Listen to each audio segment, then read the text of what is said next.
fun. I dig it. I love that one. Yeah. Good morning. Good afternoon, everyone.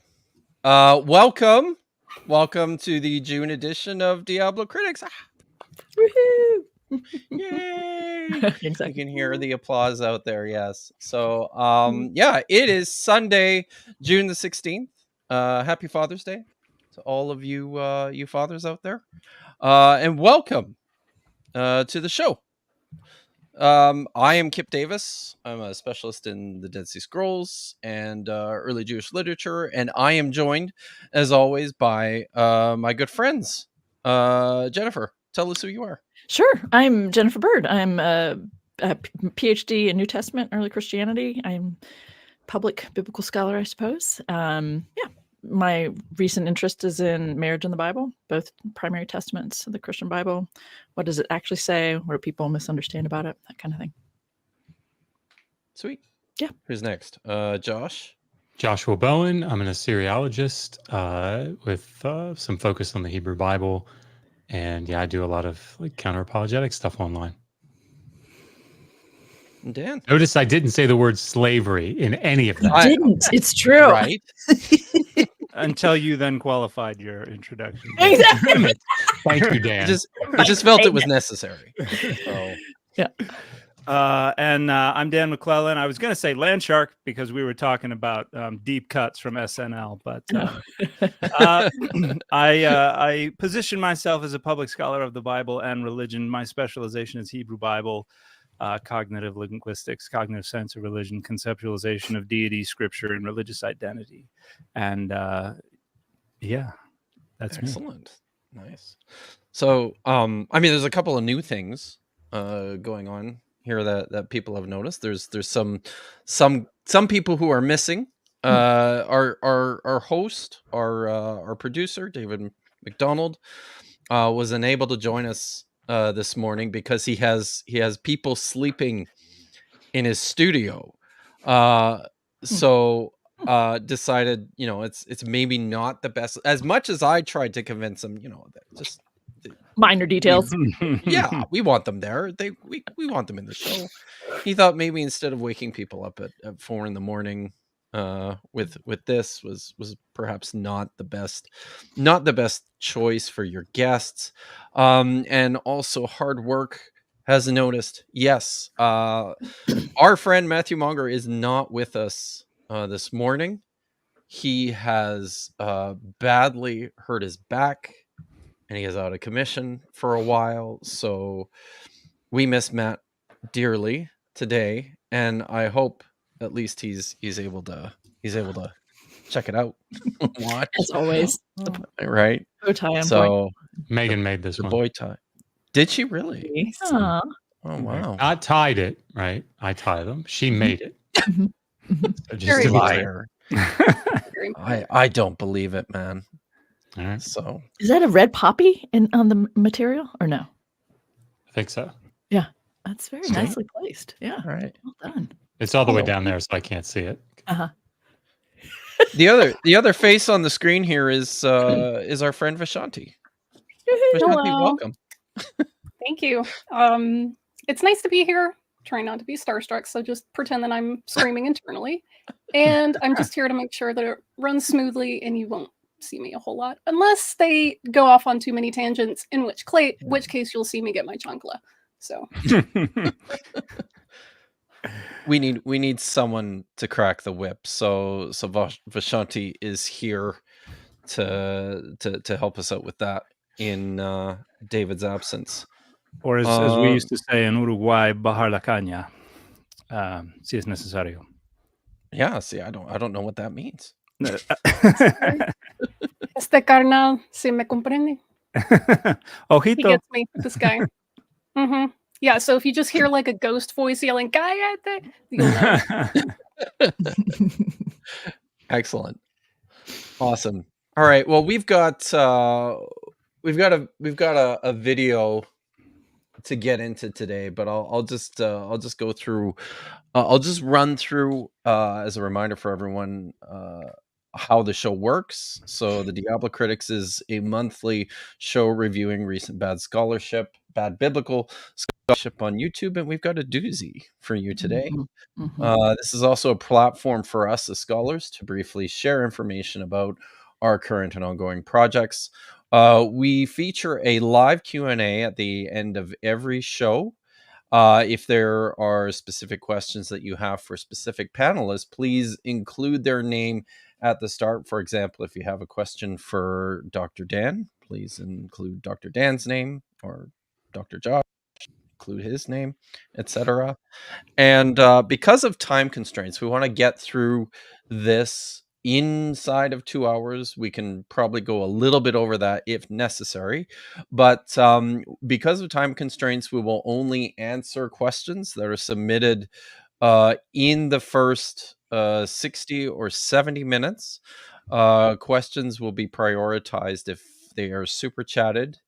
So if you have questions and you want them answered, please be sure to get them in early and before the Q&A starts. All right. I think that's good.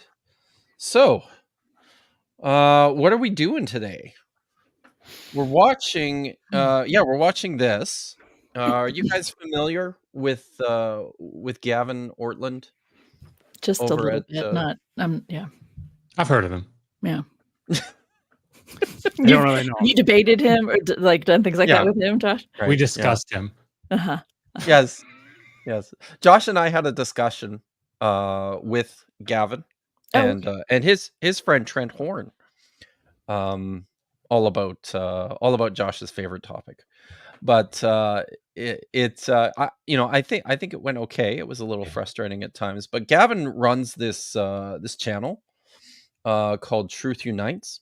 He's a very nice guy. I really like Gavin. He's a good guy to have conversations with. Unfortunately, he gets a lot of things wrong. He recently published a couple of videos. He's working through like what looks like a series right now of tough passages in the Bible. He did one on the Canaanite conquest narratives recently, and decided that Deuteronomy 21 was such a singularly upsetting text of the Bible that it deserved its very own video. So this came out I think just about a month ago. It was right around Mother's Day when this came out. It was right around the time that we did our biblical slavery discussion. So I thought it was important to go through this today. So Gavin's got a PhD from Fuller, which he earned in 2016 in historical theology, which will help explain a lot of the things that he has to say in this video. So he his dissertation was The Doctrine of Heaven in Anselm of Canterbury's Proslogion. He's also authored several books, many articles, and has been a pastor. Most recently, I believe, at the First Church of OJ. Is that really how it's pronounced? OJ in California. Oh, hi. That's pretty. Oh, is it Ojai? Is it OJAI? Yeah. Yeah, that's the one. Yeah, that's Ojai. It's Nice. Eric, actually. So. Yeah. Sweet. Yeah. So we pronounce it OJ in Canada. He's currently theologian in residence at Emmanuel Church in Nashville, and is basically committed his energies full time, as I understand it, pretty much to the YouTube channel and the ministry, Truth Unites. So yeah, you guys ready to get into this? See what he's got to say? All right, let's see it. Deep breath. Here we go. Did the ancient Israelites commit war rape? This is a concern that's raised against the Bible. Those of us who are followers of Christ will probably hear this at some point. This is one of the toughest passages in the Old Testament to try to defend. So I hope that this video will help people. I hope that it will serve people. And I hope that it will help oppose the terrible practice of sexual violence and mistreatment of women and children. This is actually something that's a huge problem in the world today as well, especially through the influence of pornography. And just the way things are going is not good right now. That reaction, Dan. Yeah. That link he made. Yeah. Right at the end there, eh? Yeah. So pornography bad.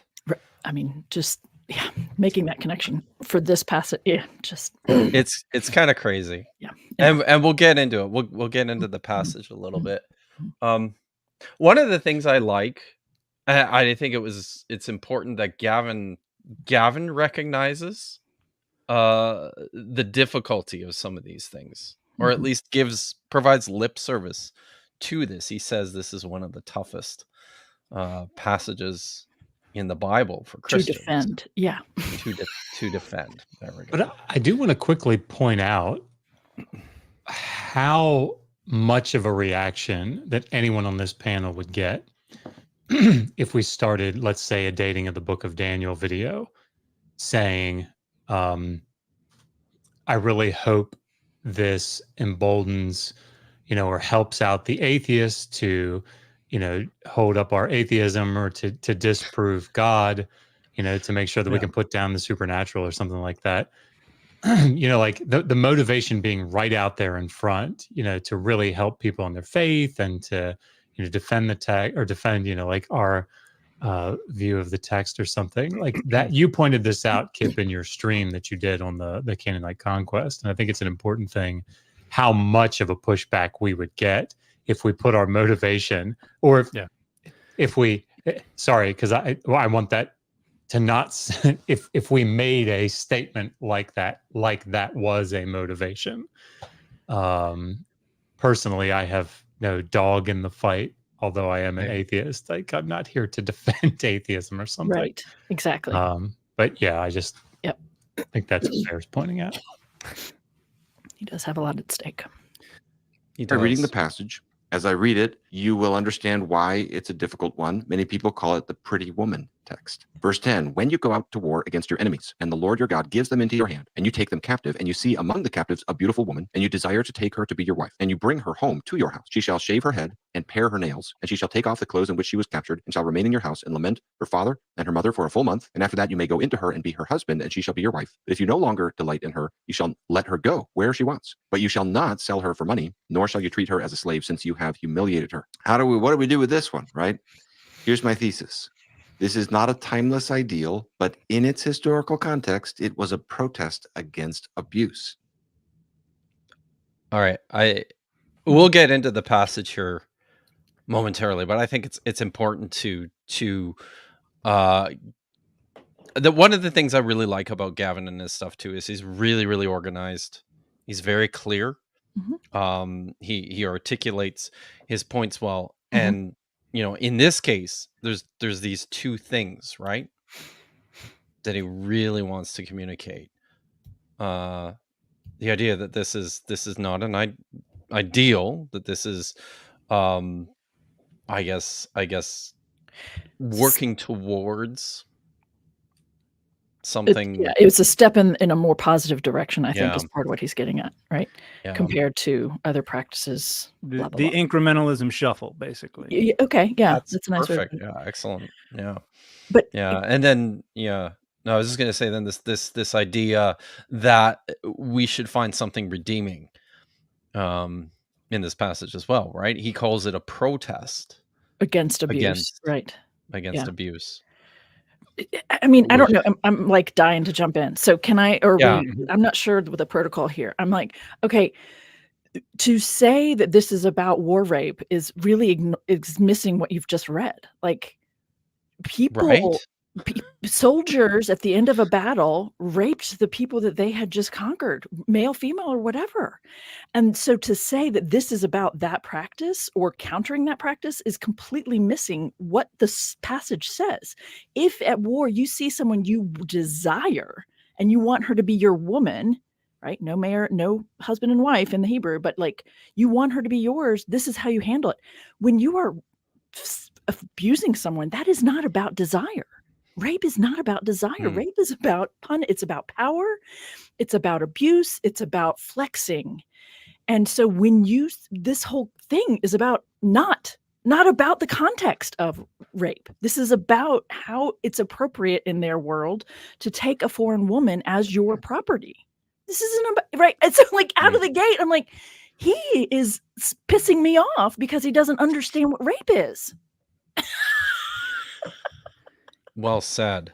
And something that we've discussed several times already on this channel is the fact that rape is this world, the concept of rape as we understand it is not really amenable to this world, because there was no there's not a word about consent ever never says ask her, because even when it's your wife. Because sex was not something that two mutual partners engaged in. Exactly. It was something that a sexual agent did to a sexual object. Exactly. And the agency, the will of the sexual object was just not relevant. Exactly. And so here it's just saying, if you as a sexual agent want to take this sexual object, here's kind of this idealized standard operating procedure, which, as we have also discussed many times, doesn't necessarily mean anyone ever knew about this, much less enforce this. This is propaganda that was written in a period when they weren't really going out to battle. These are exiled folks kind of fantasizing about when it's our turn again to do this. Here's how we are going to structure things, and look how progressive we're going to be. You know, we're going to say when you let your enslaved person go, you've got to give them money. Like, yeah, that'd be a cool thing to do. Maybe one day somebody will do that. Let's write it down. And as Josh has pointed out, supernatural provisions, right? Like, And I don't think this piece made it to the clip, so I'm just going to throw this out there, that he makes a comment about, oh no, maybe he does, but sorry, I'm just getting ahead of you.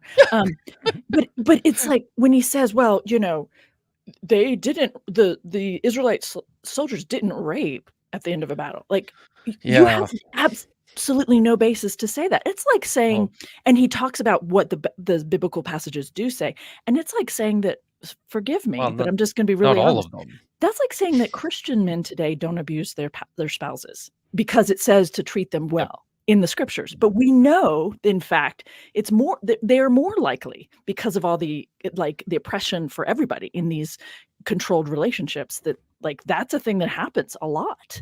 So, you know, it's like a naivete too, that he means well. I do believe that, you know, but it just upsets me because he's saying such underinformed claims.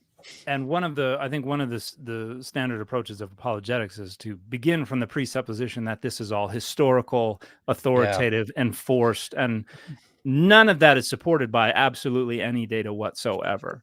Like if you can't engage these texts as critical scholarship engages them, then the whole thing is a non-starter. If you demand that we accept that Deuteronomy is historical, was enforced, comes from the time period it claims to have come from, all of these things, before you can even engage the discussion, then you're not actually engaging the data, much less the debate. You're just kind of performing an argument for people who already agree with you and just want to be made to feel like there's a good case to make for their agreement. That it's just performative at that point.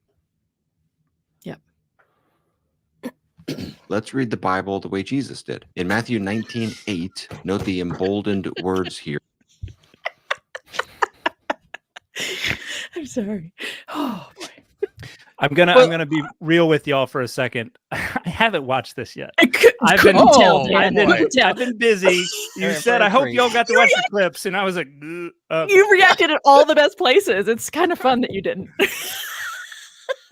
We just need a special Dan reaction. This is not a timeless ideal, but in its historical context, it was a protest against abuse.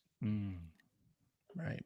Let's read the Bible the way Jesus did. In Matthew 19:8, note the emboldened words here. This is something I've emphasized in other recent videos on slavery and the conquest of Canaan, that Jesus basically says, because of your hardness of heart, Moses allowed. So that word allowed is really important. This is a regulatory law. This is something that Moses is, according to the interpretation of Christ, allowing or permitting, and it has a specific occasion, namely because of your hardness of heart. And then Jesus says, but from the beginning it was not so. So Jesus is recognizing some laws in the Old Testament, they didn't reflect God's timeless ideal. They were not for all people at all times. On the contrary, they were a concession to human sin, trying to regulate human sin and hardness of heart at that time. But it's not God's creation ideal.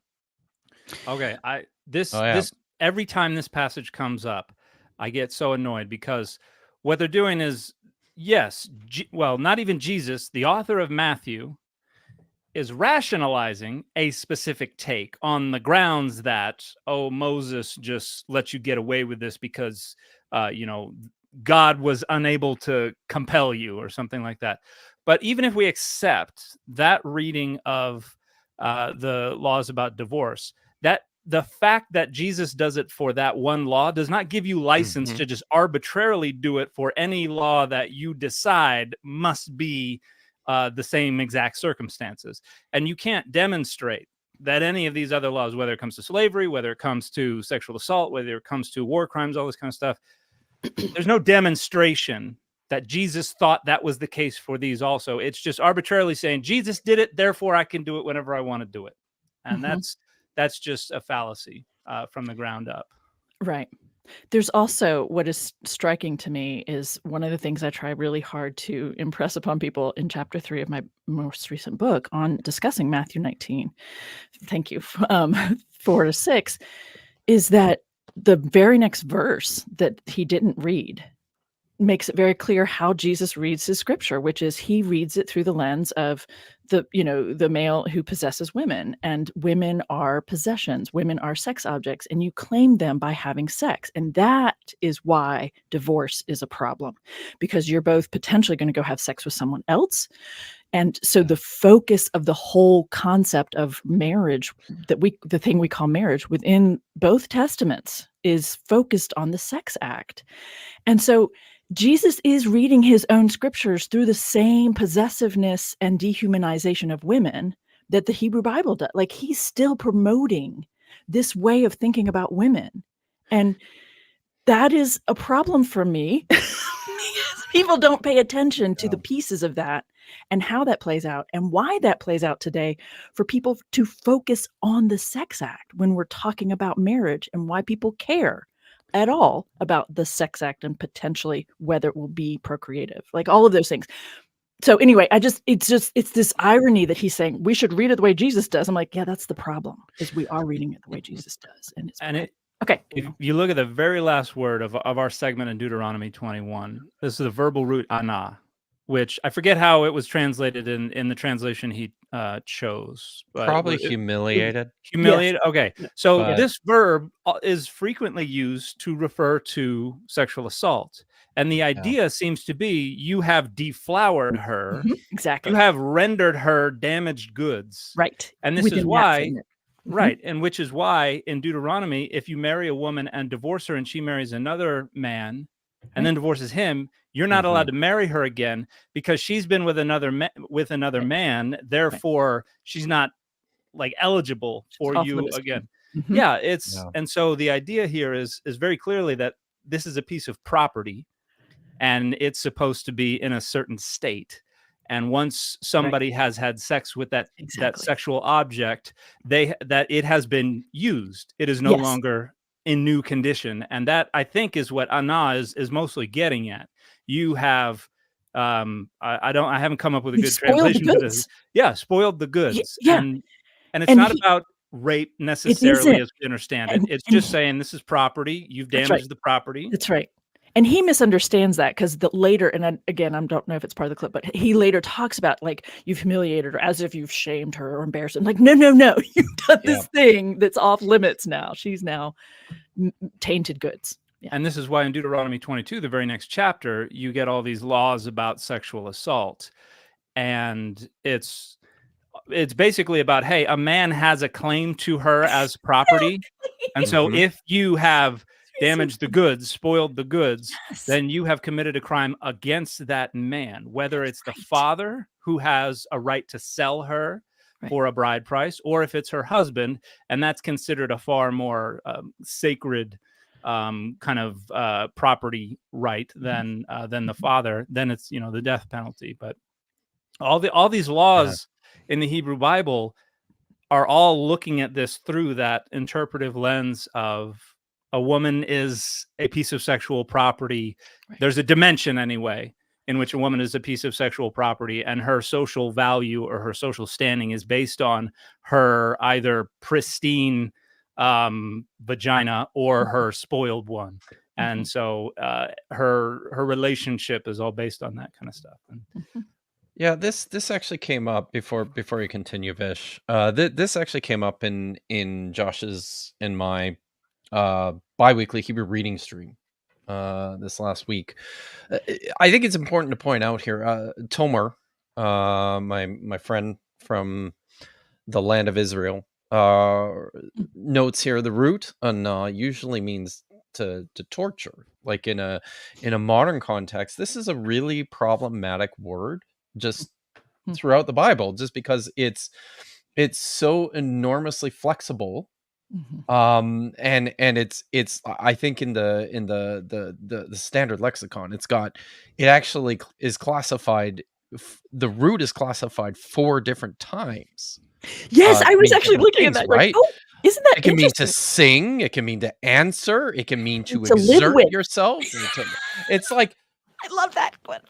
The torture and live with. There's a little bit of right. It's just it's one of these things where, you know, we've got to be really careful in terms of how we're thinking about this. I wanted to say that much before we move forward, but we really do. I also really do want to get through some of the comparative stuff that he does here. Yes. In the ancient world, the rape of women and girls on the losing side of a military conflict was not only the standard practice, it was the celebrated standard practice. So you have artistic celebrations of sexual violence and exploitation of foreign nations placed upon coins, put on monuments, in other forms of art and commemoration. This was not only practiced pretty much ubiquitously, it was celebrated. People were proud. It was a way of saying, look what we were able to do to your women. In Deborah's song in Judges 5, you find this reference to the rape of Israelite women and girls by the king. I think this is super important. This is a place where, Gavin, if you're watching, it would have been really, really good to put your sources up. Citing the Song of Deborah here is not going to work, right? So when you talk about how the surrounding cultures, even being more precise than that, say the Neo-Assyrians or the Neo-Babylonians or the Hittites, but I suspect there are probably a number of reasons why this didn't happen. But this is a place where it's very, very important to do that, because building your case, I think, requires that you make it.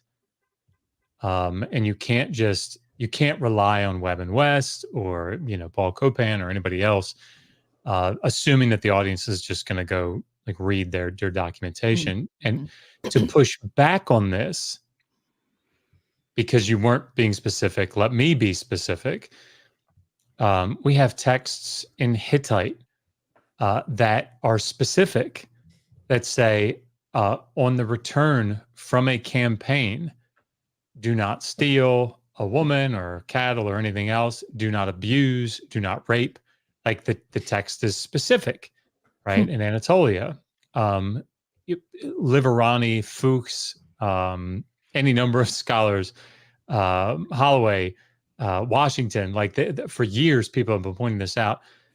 The Assyrians, it's actually striking that they seem to go out of their way amidst all the what we would consider to be barbarism that we see on campaigns, decapitations, flayings, putting up on, and they're not shy about torturous things to do to women.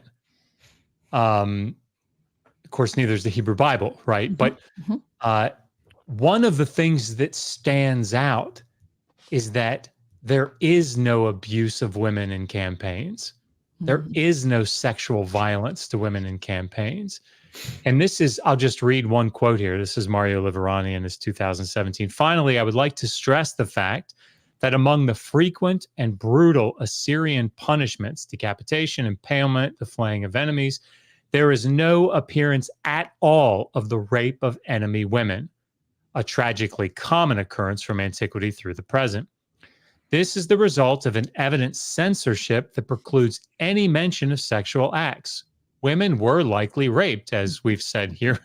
This is me now talking, as we said, it was probably everywhere, right? When that, as Dan pointed out, didn't actually probably happen with ancient Israel because they weren't in a position to do something like that from a power structure, from a power standpoint.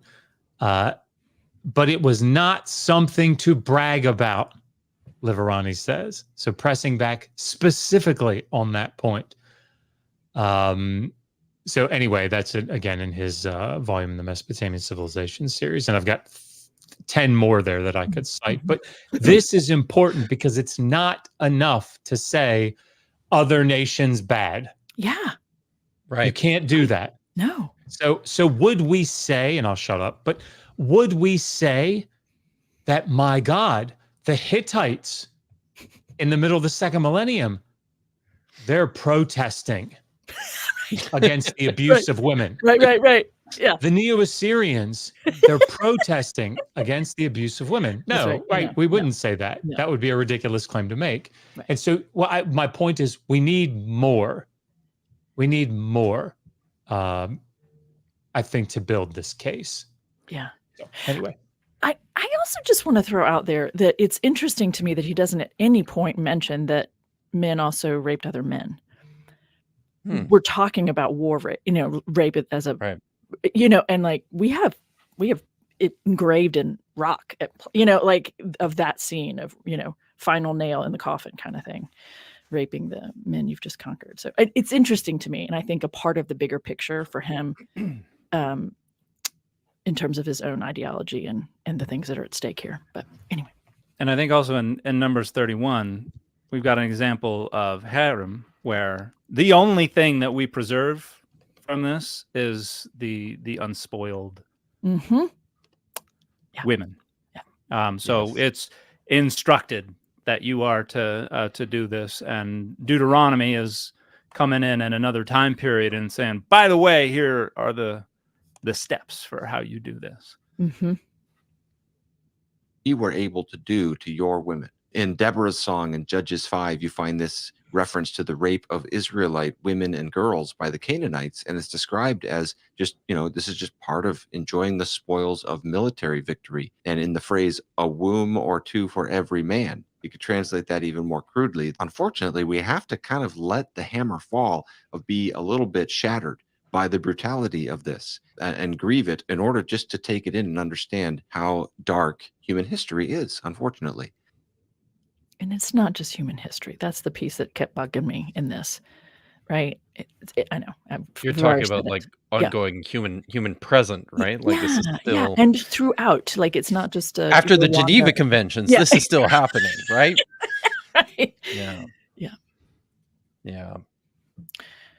Maybe. And I don't think there's a qualitative difference between what Judges 5 is describing and what Numbers 31 is describing. No, I don't think so. I mean, it never says, this actually occurs on the battlefield before, the dust settles. It says they're just bringing back women, which is exactly what Numbers 35 has God saying, look, I told you to bring back all the women who have not lain with a man. Okay, so here's how one text puts this. Speaking of Deuteronomy 21, and I've drawn a lot from this book for this video, Quote, if we are to understand these biblical texts, we need to be reading ancient war documents from Egypt, Assyria, Babylonia, and so on. Once people do this, they discover that the ancient treatment of women in war was utterly horrendous. In ancient siege warfare, the fate of female captives was considered so dreadful. If it looked like a city was about to fall, men at times killed their own wives. What an utterly ugly world. The treatment of humanity by humanity is sometimes staggering. Placing the biblical text within that sort of war context of the ancient world allows us to see Deuteronomy 21, 10-14 in a different light. Israelite war practices can only fairly be appraised in that historical context rather than comparing them to the modern world and so forth. In that context, the ancient Israelite practices were different. There's no glorification of sexual violence. On the contrary, there are these restrictions. Can we pause it there for a second, Vish? Away from those, because this is something that apologists, when they approach this text, miss invariably every time.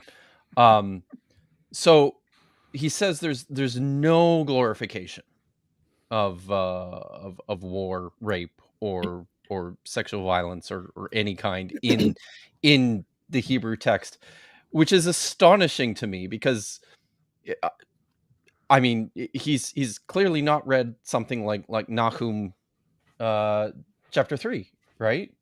Which I mean I could just read this for you now, and this is Yahweh, the God of Israel, speaking about his enemy, the city of Nineveh. Look here, I am against you, an oracle of Yahweh Tsabaoth. I will uncover, I'll lift your skirts over your head, or some translations. I think this is, I will uncover your genitals in front of your face. Is that shul? Is that the Hebrew shul? That's shul. Yeah. Yes. Yeah, that's probably. I will show the nations your nakedness and the kingdoms your shame. I will throw feces on you. I will disfigure you and make you a spectacle. All who see you will recoil from you and say, Nineveh has been ravaged. One of the interesting things about this passage is actually in the Dead Sea Scrolls, there's a commentary on the book of Nahum. And in that commentary on the book of Nahum, there's a textual variant in there, which I think actually illustrates some of the discomfort the readers of this text had in, the 2nd, 1st century BCE. Instead of, I will uncover your genitals, the text there actually says, you will uncover your own genitals in your face, right? So don't give me this stuff about there not being any glorification of sexual violence in the Old Testament. It's there.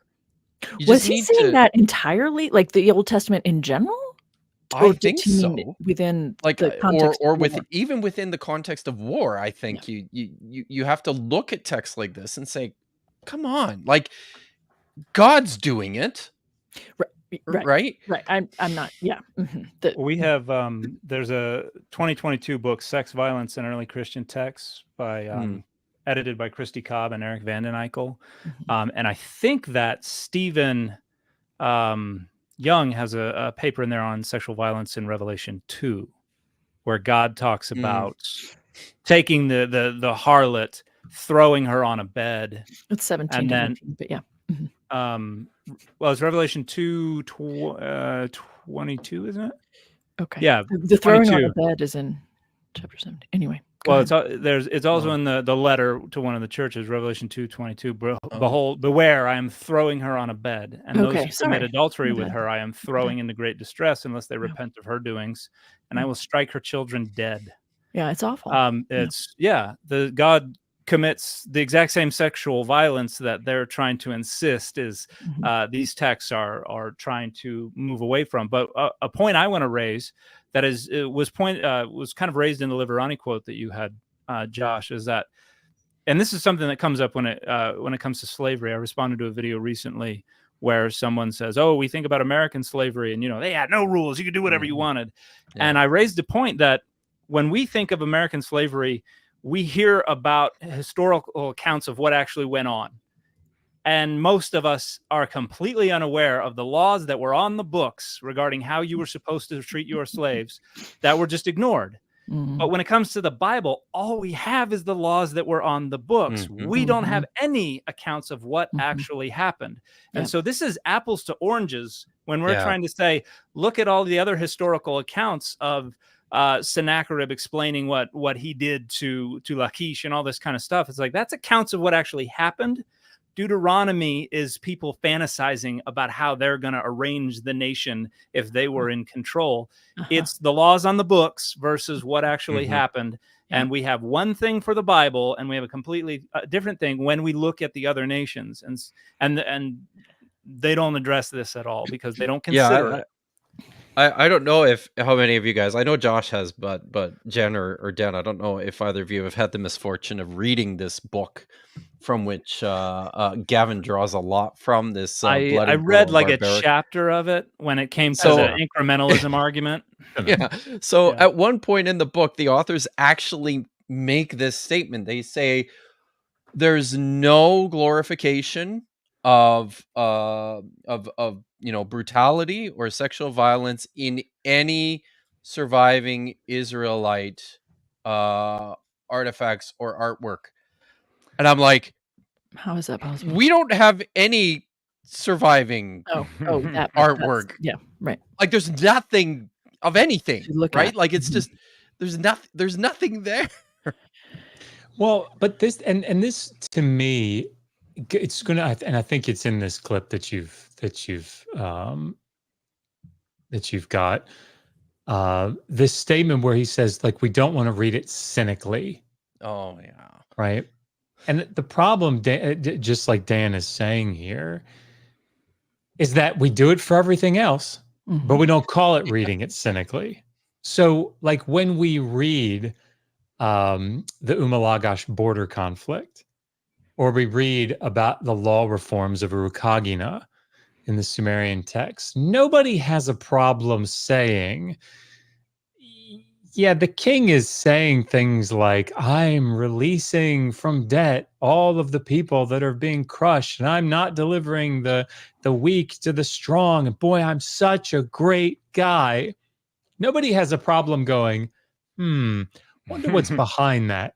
I wonder what's behind Sargon the First calling himself Sargon, which in Akkadian means the king is legitimate. Oh, right. I wonder if there's something behind that. Now that's a cynical reading. No, the king was legitimate. Right? He's not a usurper. It's in his name. So like, but we don't have any problem doing that with these other propagandistic pieces. Yeah. When it comes to the Bible, if you try to question something that's behind it, it's like, that's a cynical reading. And I don't think it is cynical. It's a realistic critical reading. It's a historical critical reading. So I think there's a difference. Pat brought up the comment about like this happens throughout history. We could look at the United States today and the laws that are on the books that are about social justice that are not being upheld. We could just like take your pick. Why do we have to make such a big deal about about these issues? Why do we have to actually fight for women to be able to like take out a loan for themselves? Like it wasn't until 1988 that a woman could get a business loan on her own. Like that's insane. Fuck off. Like that. Like equal rights. We made a law about that in the 60s, but like we're still struggling with it today. Like, no, come on. Let's just be honest that this is the thing. This is what happens.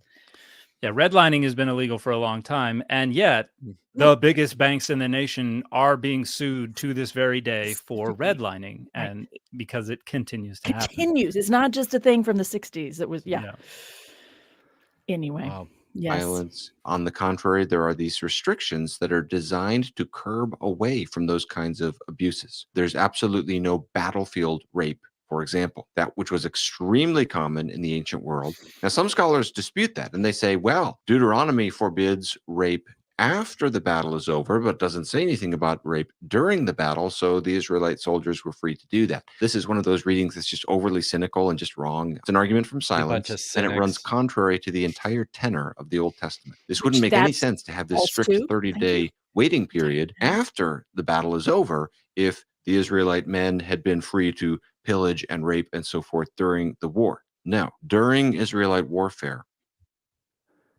I mean, the whole tenor of the Hebrew Bible is justice. I'm sorry, y'all, the clips of your faces during that. Just the look of shock, horror, disbelief, incredulity is because that's the appropriate reaction. Just saying. I just to be clear about what like these New Assyrian texts are describing and what scholars are arguing they're for. Like Harold Washington in his, I think it was his article on the topic. He's talking about mass deportation and like why the purpose of mass deportation. And one of the reasons that he argues that, again, scholars take seriously, there's a reason they take it seriously, is because it's meant to protect the property, the female property that's coming back, right? And if you're going to be utilizing this property that's coming back, you want to make sure that, as you guys have been talking about, it's not spoiled, right? And it's not a cynical reading of that when it talks about like, no, you're not allowed to, like, the soldiers are not free to just, rape whomever they like, right? They're not allowed to do that, right? That it's not like we wouldn't go to that, that Neo-Assyrian restriction and say, oh my gosh, like, they must have really thought highly of women. We wouldn't do that. And we wouldn't say that it runs counter to like the whole purpose of the law. Like, don't make sure that you have supervision over these soldiers as we're mass deporting these women back in a group, because we want to protect the women. That would be cynical to say anything otherwise. No, of course that's not the case. And I know that Gavin wouldn't say that would be true, right? Yeah. He would look at that and say, okay, but the difference is this is not a divinely inspired text that we're looking at. So it's okay to look for these underlying motives, right? That maybe aren't said out loud. Right. So I think that's important. So Dr. Josh, you're an expert on the Akkadian. I am not. However, one thing that I have, I think I'm right on is we have Deuteronomy, we have Leviticus, we have Exodus. We have different law codes. They conflict with each other. Like, you don't get a single kind of consistent jurisprudence out of the Bible. They conflict with each other, but they're also law codes that are copying from other law codes that exist. The thing that we have with the other law codes, particularly in Akkadian, that we don't have with the Bible, is actual court cases and lawsuits and outcomes and things like that. And correct me if I'm wrong, not once in any court case does anyone ever cite a law code for their decision. And many of their decisions directly conflict with the law codes that existed at the time period. In other words, this is the equivalent of setting up the 10 Commandments outside of a courtroom and then using a jurisprudence that entirely ignores the 10 Commandments. And so when there's just no grounds on which to treat the laws in Deuteronomy as isometric with the behaviors in this time period, it's just so bafflingly fallacious, uninformed, and uncritical, and presuppositional. There's just and they can never deal with these facts. That's all. That's all. Yeah. The Ark of the Covenant, an object of extreme holiness that mediated God's presence, would be taken from the temple onto the battlefield. The understanding is the Lord is going with us into battle. Believe it or not, battle was considered an act of worship, a holy act unto the Lord. From that point, the Israelite men are in a sacral state. For example, they could eat the consecrated bread, normally given only to the priests, and they were forbidden from any kind of sexual activity. Any kind of sexual activity would require a kind of ritual cleansing, as you can see in Deuteronomy 23, for example. And the Israelite... Can you stop it here for a second, Vishadi? Let's just knock this one out here for a minute. Deuteronomy 23. Like, importantly, that's a rule for what you do if you've, encountered any sorts of uncleanliness while you're it's to keep the camp pure, right? Like, this is the kind of stuff that the writers and the collectors of the Dead Sea Scrolls went crazy over. They obsessed over this type of stuff about maintaining purity within the camp. The law in Deuteronomy specifically says if you happen to have a sexual an emission Wet of semen, dream. an Yeah. ejaculation, Mhm. you have to go and purify yourself outside the camp. Now, the importance is about keeping the camp pure. And I think I made this point, and I did another stream responding to this same topic earlier this year, and I think I made the point that, you know, nothing's there's nothing that's maybe as damaging to your ritual cleanliness as, you know, touching dead bodies, which is something that happens in war, in the battlefield, which is why it's really important to purify yourselves when you come back, when you re-enter the camp. It's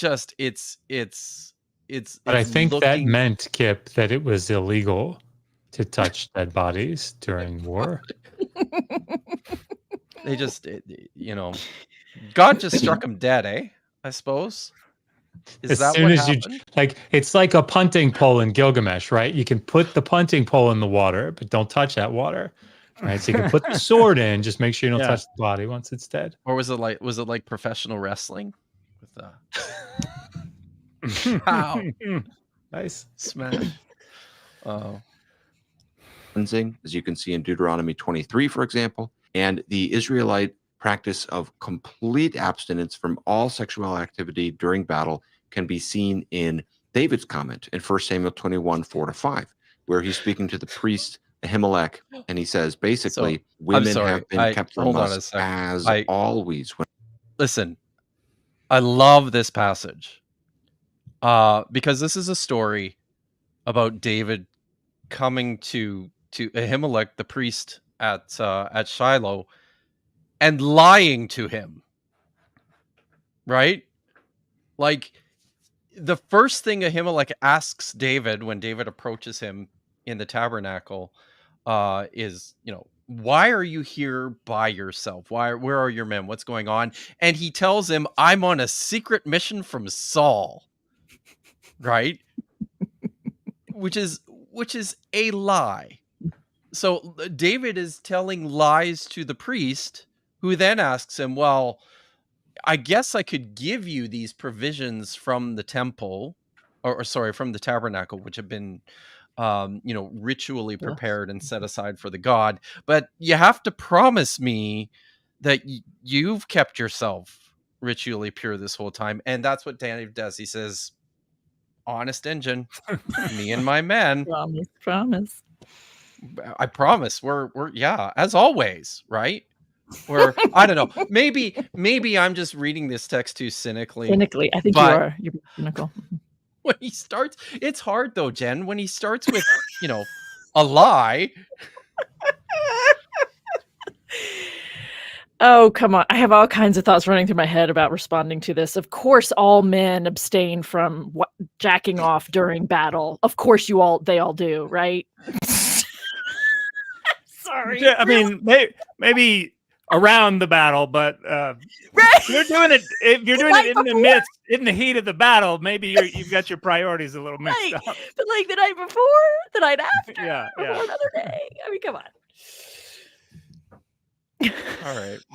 David's comment in 1 Samuel 21, 4-5, where he's speaking to the priest Ahimelech, and he says, basically, women have been kept from us as always when I go on an expedition. You can also see this in Uriah's refusal to sleep with his own wife when David is trying to coerce him to do so on the grounds that he's in battle. And it's like he's saying, we're in the middle of a battle. How could I go and do that? So for the Israelites, sex and battle are completely separated from one another at God's command. Can we just pause here? Thank you. I think that there's this notion that war rape means it has to happen actually on the battlefield. Yeah. Like with people groaning and in their death throes, and some guys like, well, shame to waste this semi-private ditch. And like war, that's not what it is. It also constitutes taking the goods back home. And now that, you know, I'm on leave, or now that, because we all heard about the stuff that went on during the war in Iraq with the raping and the of men of captive Iraqi soldiers and civilians that went on. That's war rape. That happened in the barracks. That happened outside of away from the battlefield. That's the same thing. So suggesting, oh, you know, they were pure when they went into battle does not in any way, shape, or form whatsoever preclude them from approving of the taking of women from the battlefield to stash away for later. That's still war rape. That's still, and if you're really diligent about it, Dan, you know, there's procedures for purifying yourself outside the camp afterwards too. So yeah, you're good. Yeah. So. And then after the battle, for other nations, you know, a lot of times what would happen is female prisoners of war would be made into temple slaves. Sexual exploitation would be an ongoing feature of their life. All of that is strictly prohibited in Israel. There's absolutely no temple prostitution. There's no ritual sex in the temple. Sex and worship are completely separated, just as battle and sex are completely separated. The alternative... I'm so sorry. Genesis 38, how did Judah know to...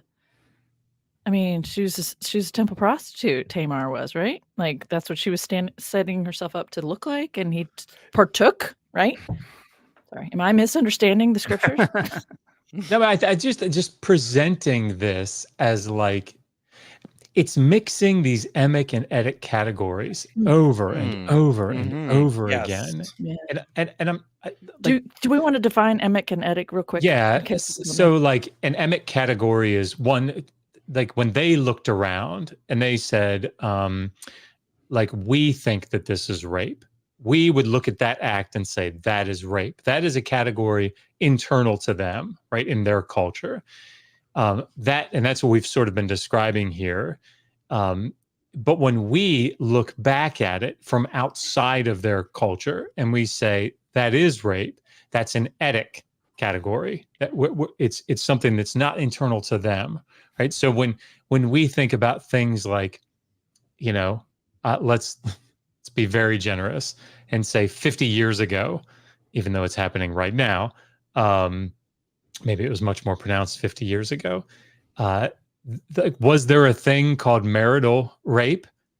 Right? No, it's your wife, right? And so, you know, guys were like, that, from their perspective, from that emic category internal to them, they're just having sex with their wife. That's not considered rape, even if she didn't want it, right? She signed up for it 10 years ago. So like, you know, but of course, from our perspective, looking back on that or across to that. Exactly. It's still happening. Yes, of course. It's clearly right because consent is required. Overwhelming, excited consent is required. Yeah, that's what I think is happening here. So when we bring in prostitution, temple prostitution, like this was some horrible thing that they were looking at. And, oh my gosh, like what? No. Right, there's a reason that prostitution is outlawed in the Hebrew Bible, and it's Shamchat is not seen, I think, in the way that he maybe assumes inside of that culture that she was seen. Anyway, sorry, that was just. And the whole temple prostitution category is also hotly debated these days. Yeah, a lot of scholars are moving away from the notion sacred marriage, all that stuff. Right. So that's contested. Yes. Yeah. And I think much more nuanced. In the year of our Lord 2024, I have seen people on Twitter say it's impossible to rape your wife. Craziness. It's a terrifying world on Twitter. But I think we need to tackle the text here finally, Deuteronomy 21. And then we'll move on to some Thank you, questions. Vishanti, for moving us here. on. Yeah, doing a great, the alternative job. for the Israelites is Deuteronomy 21. What I want to do here is go through the three features of this text. And I want to show that there's actually a redemptive element in each of them. First, the 30-day waiting period. Second, the removal of hair, cutting of nails, and changing of clothing. And third, the stipulations for divorce. First, the 30-day mourning. Only a month. I mean, I'm so sorry, but like right off the bat, if we could just put those three back up there, So first off, the order of these is interesting to me, the way that this is set up. But setting that aside, like concerning divorce, yeah, like, and we talked about this, I think, in our stream, Kip, on the Hebrew stream that we did. But like, there's gradations here, yeah. And I mean, obviously, Dr. Bird can talk about this at length. I will probably have to like, but at any rate, like it's not this you're unmarried or you're married, right? Like there are gradations here, and it's not just unmarried, concubinage, married, right? There are levels of married, and you can see this in like some of these things that are being called out. Why are we saying you can't sell her? Right? That, like, if this is a stipulation that's defining normal marriage from their perspective, from their MA category, there would be no reason to call out, just like in the Exodus 21:7-11, there's no reason to call out you can't sell her to a foreign people, right? Because this stipulation has been addressed by the right itself. It's so like there's so much more nuance and gradation here that I think is just sort of being glossed over when we say, when we just use the word divorce in and of itself, because if like, I think the criticism goes both ways here is the point that I'm making. Sorry. First, the 30-day mourning, only a month. You've just ripped this person out of their community, and now they only get 1 month to grieve. Another concern is more at the scholarly level. They read it cynically, and they say the purpose isn't really to allow her to mourn. The purpose is to make sure that she's not already pregnant before you marry her. I don't think that's right. And a lot of people actually in the scholarship as well push back against that. First of all, just the explicit who are a lot of people, right? In verse 13, that's what I want to know. Allow for more. There's another 1 month mourning period. I'm curious if Jephthah's allowance of his daughter to have 1 month to mourn her virginity is considered a redemptive feature of his sacrifice of her. Like, the hell difference does it make if this is put off for a month? It doesn't make a difference. She is still going to be subjected to sexual abuse against her agency. So yeah, just like Jephthah's daughter was sacrificed after she was allowed to go hang out in the woods for a month. I will, if you want me to read something by from Washington's article here. Nowhere else in the biblical law is a specific period of mourning stipulated for an occasion of bereavement. A variety of traditional mourning periods, ranging from 3 to 7 days after death to the first anniversary of death, is attested in narrative and prophetic texts, and he cites Morgenstern's Ritual of Birth, etc. The usual period of mourning would appear to be 7 days, and he cites a number of passages. Only twice is a 30-day period, and I think Gavin calls this one out. Only twice is a 30-day mourning period attested when all Israel mourns the deaths of Aaron and Moses. In these cases, however, the period is denoted by the number of days, in contrast to the present text, which says a full month. So, yeah. So move forward. First of all, just the explicit statement of the verse in verse 13 is to allow for mourning. But beyond that, a time frame of 1 month doesn't really fit with other purposes that are commonly put forward, like making sure that this woman is not already pregnant. That's not enough time. Give the text the benefit of the doubt. If it's saying it's for that, it's for mourning. Now someone's going to say, only can a I month? just, I'm so sorry to keep stopping, but I mean, like, this to me is, again, it's like approaching other passages in Deuteronomy and saying, well, if the woman cries out, then it wasn't rape. But if she doesn't cry out, if she does cry out, it was rape. If she doesn't cry out, it wasn't rape. Right. And looking at that from like trying to assume something about the text, giving it the benefit of the doubt. But here, like, well, we know scientifically right, or biologically, that it might not show up quite that easily. So within 30 days, so we know that it's not enough time. That's giving a lot of credit to the men back then. I'll say. Giving a lot of credit to them. Yeah. And like, we shouldn't be giving credit to them for the, well, I mean, she didn't cry out. You know. But I think it just, we don't want to be assigning this sort of specialized thinking when it comes to women in these contexts. But this is really maybe this is one of the best expressions I've seen from a Christian apologist on the difference between reading these texts as a critical scholar who's interested in knowing what they're actually about and where they actually came from, and someone who's just determined to give the text the benefit of the doubt. Like the fact that there is a month period of mourning set aside here for unspoken reasons prompts us to go, what the hell is going on? Like, why is this the case? And it requires this sort of an examination and interrogation of the text to formulate reasons for this. Maybe I'll just take the time here to read something from Rory Cox about this particular passage, where he says that the month-long period of mourning was a matter of ritual purification. Rather than expressing humanitarian concerns, the restrictions detailed in Deuteronomy 21 may have originated as a form of taboo, during which time the foreign captive was purified. The woman had to discard her captive garb, alter her physical appearance in order to be safely integrated into the Israelite religious community. In other words, the taboo period was not designed with the mental or physical well-being of the captive in mind.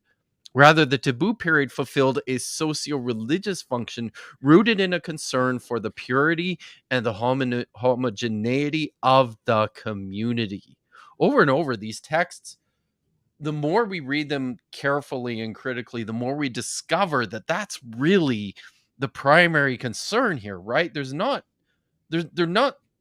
such a central concern on the individual, whoever you may be.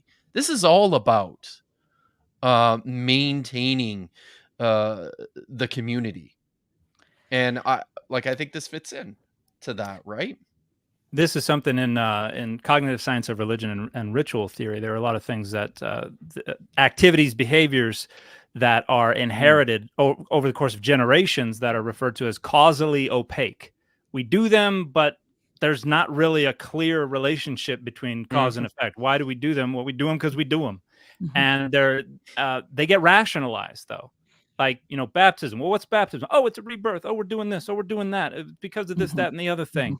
And these are just ad hoc rationalizations that people come up with to endow this behavior with some kind of significance, some kind of meaning, so that people can think they're doing something productive. And reality, they're identity markers. They're usually things that you do to show you belong to the group.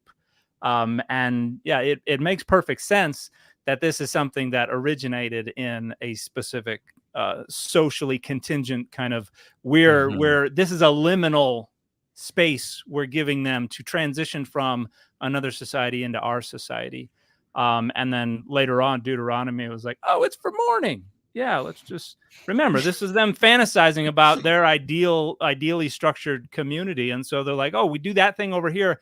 We'll just say it's for mourning.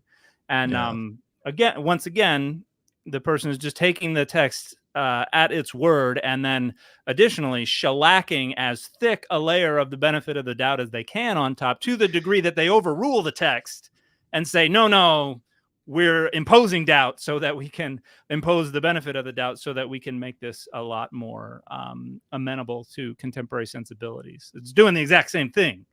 It's saying, oh, that thing they did back then, that's actually because of this. When Deuteronomy was saying that thing back then, it's actually because of this. I mean, like the text says that David actually really was a good guy, and he wasn't even around when Nabal was killed. So we know that it's true. I'm on a secret mission from Saul. David's Yeah. a man after God's heart afterward, and you know. And I Abigail was don't like, wish that. I really like the cut of his jib. I think I want to marry him. Right. Don't read it so cynically. My husband, whose Even- name was Idiot, he was God killed him. I mean, even Moses wrote that Moses is the most humble man on earth, guys. Come on. Touche. Touche. So, all right. Shall we get through the other 2 Yeah, let's points? try it. Let's Only see. a month? You know, that's way too short. Her husband might have just been killed and she only has a month to grieve. But in the ancient world, a week was more of a common, culturally accepted grieving time. You know, again, in that historical context, it's not the way it sometimes can seem to us in our historical context. Actually, there is a recognition of a relative. I'm so sorry. Did he just cite Job? Is the rationalization here that Job is not Israelite, and so this is statement about the wider ancient Near No, East, he's and that's what the saying- 7 days? No, he's saying that like 7 days is more normal for mourning, and so, gosh, this is actually a gift we're giving Yeah, that you're yeah, being told to give right, to the woman. yeah. Oh, so You got a this whole wasn't a month. statement about the rest of the ancient Near East that I they mean, get I think 7 he was days just for saying in mourning. general. I Like, think it was saying the convention is yeah, a week. shorter than I think that. so. Yeah. So In this the is- Hebrew Bible or outside the I Hebrew think it Bible? kind of implied both. Yeah. Okay. Yeah. All right. As long as Yeah. that was the case. Yeah. As long as No, that I was think the he's case. implying both. That this is actually an extension of what would be typical. Gotcha. Okay. Very good. Very So good. great. Thank you. It's Again, extra in that redemptive historical before you rape context, her. it's Yeah. not the way it sometimes can seem to us in our historical context. Actually, there is a recognition of a relative to that time, longer period of time allowed for mourning. Who cares? Yeah. Okay, but what exactly. about the shaving of head, paring of nails, Yes, removal what of about clothes? this? Someone might initially look at this and just think, how degrading. This is horrible. You're taking away her dignity. You're taking away her beauty. You're taking away her culture and so forth. At that time in history, those actions served two purposes. One is a mourning ritual, and the other is cultural assimilation. Just like the month-long time of grieving is a way of acknowledging the real grief she's enduring, so this is a process of kind of ritualized grief and transition and assimilation into a new community. You Just did think that how yourself, opposite though. this is of celebratory rape. You There's the- didn't you weren't like, oh, my mom died. Somebody come over here and forcibly shave my head for me. It was Right. This Like, is this is not stuff- the yeah. flex that he You thinks think- it is. I know Yeah. I say that all the time. Mourn! But I mean, like, Mourn! but I mean, even if like this is a type of genocide. Like, get rid of that Yes. culture. Yeah. The assimilation. Yeah. Yeah. We don't none of the want pieces. anything from your former culture Right. come into ours, right? That's Get right. rid of it. This is not a good thing. Right. This is not a good thing. And this Yep. is I just thought of this, something in when it comes to personhood, the hair and the nails are things that are kind of they are removable features of personhood, but they're still considered to possess the agency, the identity of the person. And so this is really divesting them of their identity. Yeah. And so it's Interesting. a process of removing their identity so that a new identity grows back. I haven't thought about that, but that True. just Wow. reminded me. Hair and fingernails and toenails are two things that constantly come up as kind of the detritus of personhood that can still be endowed and viewed with personhood. Thus, the saving of some of Muhammad's peace be upon him. Right. Nails and hair and stuff that became. Well, Interesting. I'm just trying to Yeah. be respectful. It's good. I've seen it.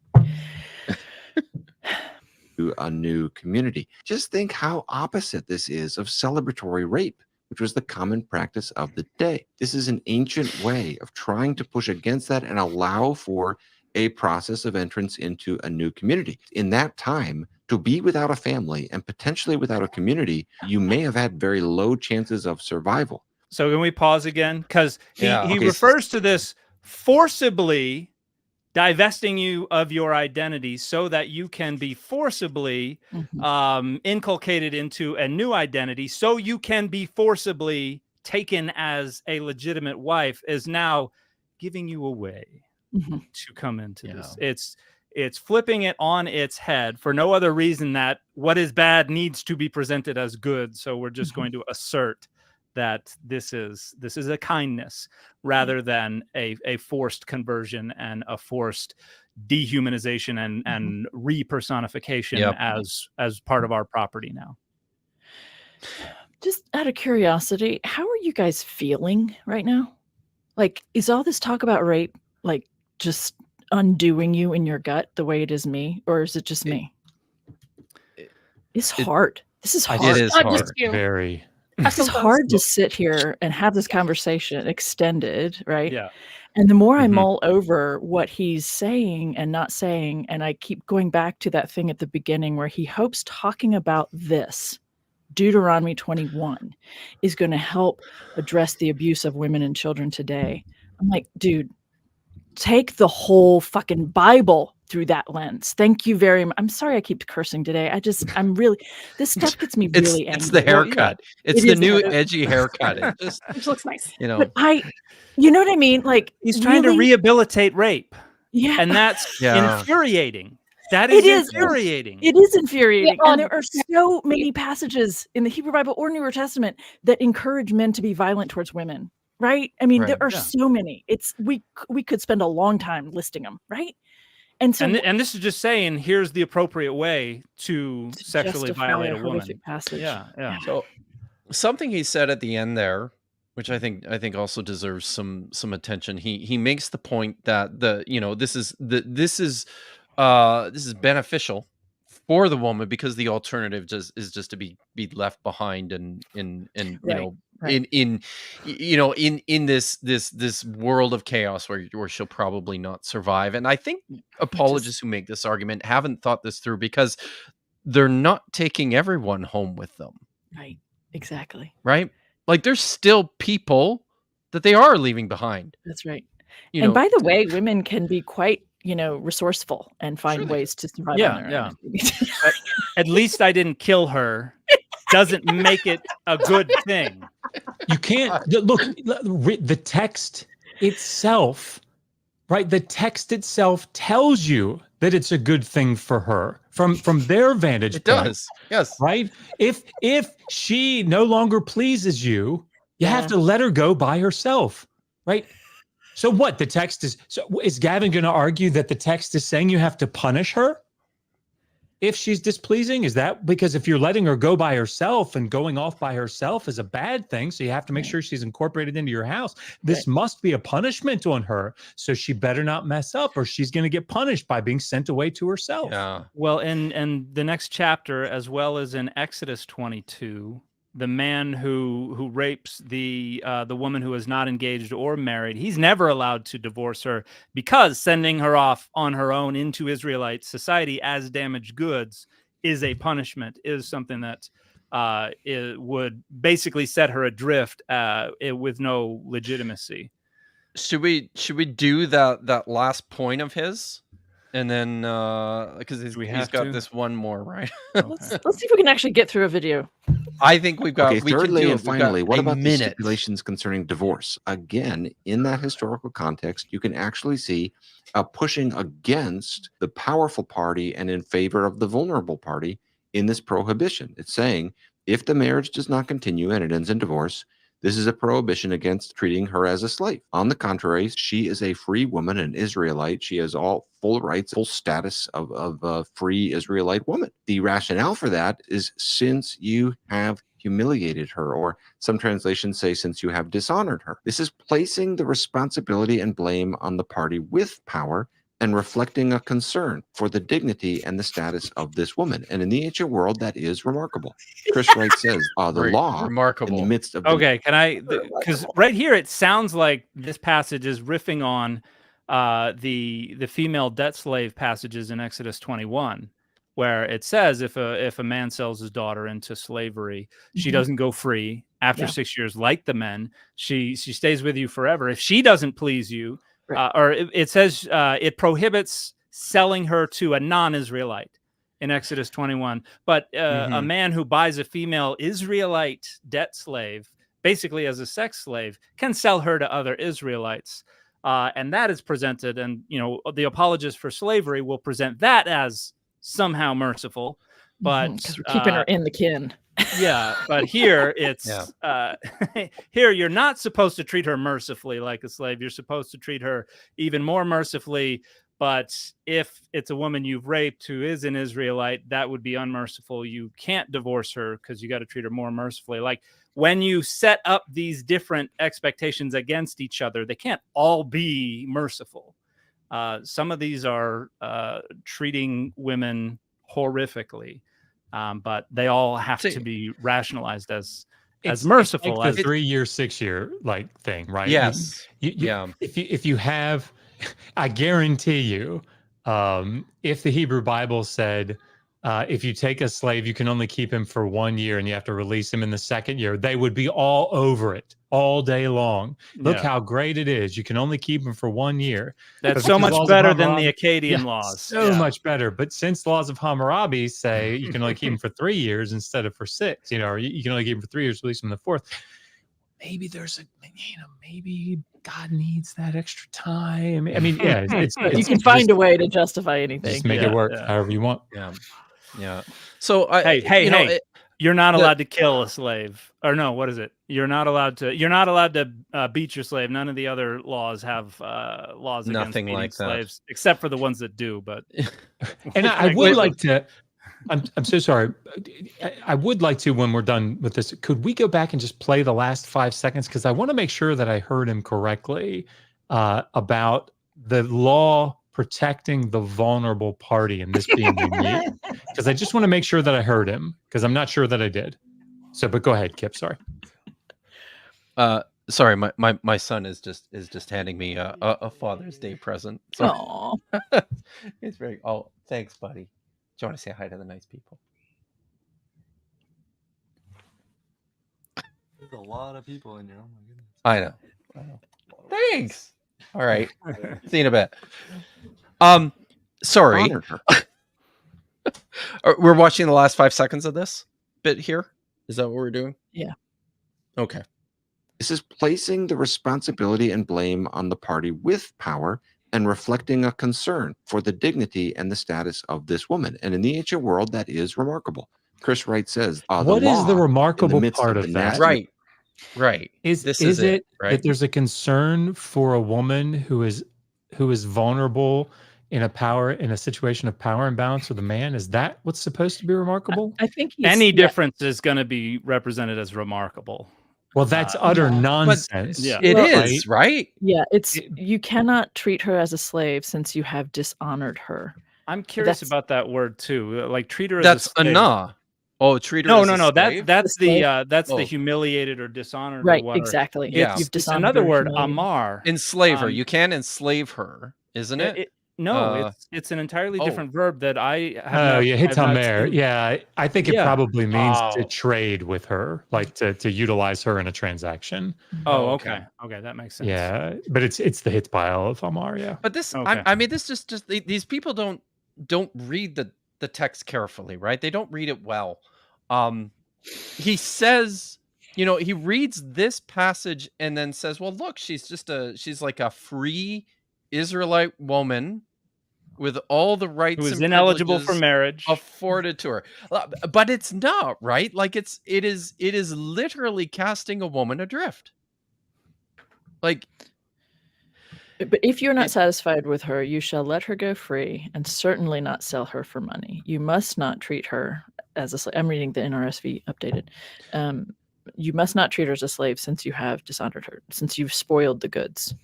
Yeah, see, this is how I read this text, is you can't sell her because in so doing, you'd be defrauding another party. Yeah, you violated her virginity. So you can't engage in trade because she's damaged goods. Right. Goods, as a matter of fact. Right. So, so have we... But just to be clear, I just want to make sure, if the point here was that the law in the Hebrew Bible is taking the side of the vulnerable woman over the side of the powerful man, and that is somehow unique, That's what he's saying. Right. That's just to tell me you've never read the ancient Near Eastern law collections without telling me you haven't read the ancient. I mean, like I can point you to a dozen right off the top of my head. Law, it would take me a second to think through them, but like laws about how if a slave, for example, is beaten by a free man in the laws of Vornama, the free man is given 120 lashes, 60 with one type of a whip and 60 with another, right? Or if a female slave, if a master has sex with his female slave and she bears a son, she's going to be freed, right? The son has the option, if the father declares him so, to become a legitimate heir. But in either case, even if he doesn't, she's to be freed, right? And this is true in the laws of Vornama for a different reason. But I mean, like, yeah, like this is what laws do: is they look who's the vulnerable party from their perspective, and we're going to take that vulnerable person, because the law doesn't have to intervene for the powerful person. That's right. Right? Yeah. Anyway, sorry. So, I'm sure Gavin's historical theology work is great, but Really, dude, I don't know. I honestly don't. That's a silly thing to say, Kip. I know that you're trying to be Perhaps, respectful. I think you're trying yeah. to be kind and respectful, but I would be careful with those kinds of things. Okay. Historical theological work is going to be the same thing that we've just been experiencing, isn't it? Fair enough. Why would it be any different? He has things to prove and to justify and to make, white men look good and feel okay about themselves at the end of the day. In the ancient world, that is remarkable. Chris Wright says, the law, in the midst of the nastiness of war, is trying to privilege the needs of the vulnerable, a woman, a foreigner, a captive, over the customary rights of the powerful, a man, a soldier, a victor, a husband. I mean, I could just, I'm half tempted to do it, but I mean, I could just pull up, like any of the prologues of the A&E law collections. Yeah. Like just read through the laws of Hammurabi, read through again the reforms of Urukagina. These are royal inscriptions, right? And what they're doing is they're saying, I changed things, because before me, man, the people that were in power, they oppressed the people that were vulnerable, and I stepped in and I changed that stuff. Right, so justice reigns in my land. Yeah, I didn't hand over the weak to the powerful, or the orphan to the wealthy, or whatever. Like, I took a stand against those things. Like, are we going to treat that law collection with the same what is, I've blanked on the term, like the giving it the benefit of the doubt? We're going to do that? Charity. Yeah, Hammurabi does charity? the same thing. Provided for the poor and the widow and the orphan. It's like, there's like one law about the widow and in all of the laws of Hammurabi, and it's not very favorable toward. You know what, Dan? That's a cynical reading. Okay, I think Hammurabi was. I'm a cynical. I think he was really into. Just give Hammurabi the benefit of the doubt. I mean, but if he said it, he did it, right? Here's another point. If we're kind of trying to privilege the what was Wright's quote, something to the vulnerable, privilege the right to the vulnerable, something like that. Yeah. So what this law does is basically say we can't stop men from raping the women that they find on the battlefield, but we're at least going to delay it for a month, which says it's not a full privileging, but it's like we're going to do a little bit. And this but just the pretty ones, Dan. Yeah, just the pretty ones. The rest, they get slaughtered. But and the idea here is that, look, God can't make them change. Men are going to rape women. God can't be expected to stop them from doing that. Right. I mean, look what they were wearing. Bible, the Hebrew Bible is full of examples of God saying, "Hey, do this thing. Oh, you're not going to do it. Death to you." Killing firstborn children because Pharaoh didn't want to let people go, but it's too much to ask men not to rape women. So we're just going to say, wait for 30 days before you rape them. The notion that God is incapable of compelling these people to change their ways, and so is just kind of incrementally moving them along so that 2,000 years down the road, entirely different people can finally maybe be told not to rape women, is asinine. Like, it is pathetic. The attempt to try to argue that this is some consistent representation of a deity who's holding them by the hand and bringing them along the way is one of the dumbest arguments I have heard, and I have heard a lot of dumb arguments. Like you really, really, really have to be committed to that conclusion to be like, yeah, I can accept that. That's just there's nothing. There's no other way to put that. That just utterly and again, asinine. If we're holding to this comparison in Matthew 19, then I think what we'd end up having to say is, yeah, you can marry female captives, right? You just have to do it right, because divorce is not done away with in Matthew 19, right? You just got to do it right. There are only certain places that you can do it. And so that's what he's saying. Yeah, sure, you can take a female captive and you can marry her and you don't have to get her, but you just have to do it correctly, right? Slavery's okay, right? It's only in certain contexts that you can do it. You got to do it right. The institution God continues to allow you to rape women because of the hardness of your hearts, but Yeah, and I just want to reiterate one more time, because I feel like it needs to be said again, that the mindset behind all of these texts, whether we're talking about the laws in Deuteronomy or we're talking about the way Jesus is portrayed, the things attributed to Jesus in the Gospels, they're all about the same kind of mentality and mindset and worldview that keeps women as property of men.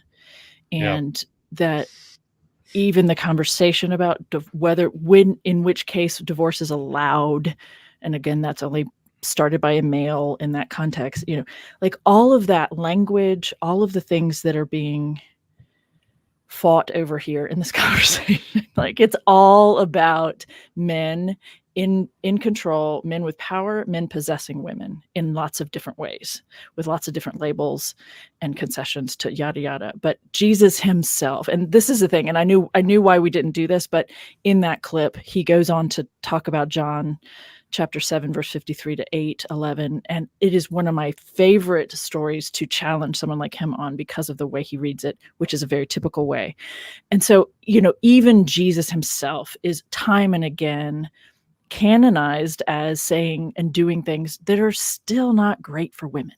And they're not as great even at the time as people like to make it sound like he was this progressive feminist or whatever. Like even the thing about catching a woman in adultery, like there's so many pieces, right? I won't get into it here, but Jill Hicks Keaton's book, good book, has a wonderful discussion about the woman taken in adultery and these other passages as well, about how they're deeply problematic. Lost my train of thought there. I'm sorry. So it's to me, he's undermining, he's being just duplicitous in these other ways, that he says that the message of the Bible is about love and acceptance, and that's just bullshit. And he talks about, all the different things that he's doing, these like sappy, lovely little bow ties around things. And it makes me angry. It makes me very angry, because there are so many people who are going to watch him who have already watched that and are eating it up. And they're being, like taught to think this way. And the scriptures themselves come out of a patriarchal worldview. They establish and perpetuate this same kind of patriarchal worldview, viewing women as property from cover to cover, right? As Dan pointed out to us, it's not lacking revelation. And we got, like it's cover to cover. And it makes me so angry that a man who means so well, as Gavin does, gets away with making it sound prettier than it is, and isn't actually holding himself accountable to what is actually being said, and to what even Jesus is saying and perpetuating in the way he handles the conversation that we call marriage and divorce in this case. It just makes me so livid. I'm just, I'm kind of shaking thinking about it, and sick to my stomach, because I've heard the word rape so many times in the last hour and a half, Yeah, I'm feeling really uncomfortable and tense from all that. Just the audacity of a guy like Gavin, who wants to justify this simply because he's already predetermined that his book is univocal and it has to be good and perfect and holy and better than everything else, and also belonging to a class of people that do not systematically and on a large scale experience this kind of assault. Like, men are men are assaulted regularly. But socially, it's considered like less important for whatever bizarre reason. It's gross. Like it's just bad no matter what. But just having a guy defend. Happy Father's Day, guys. Much about him. Yeah, happy Father's Day. I choose mean, the if he bear. was a Let's former do pastor, super like, chats. you raise a really important point, Shanti. Like, if he was formerly a pastor, like, how many people in his congregation were dealing with abuse, some form of physical, sexual abuse, you know, in their intimate relationships, and weren't able to talk about it because of the naivete and denial going on here. Right. Yeah. Say la. That is Let's do some sobering. super chats.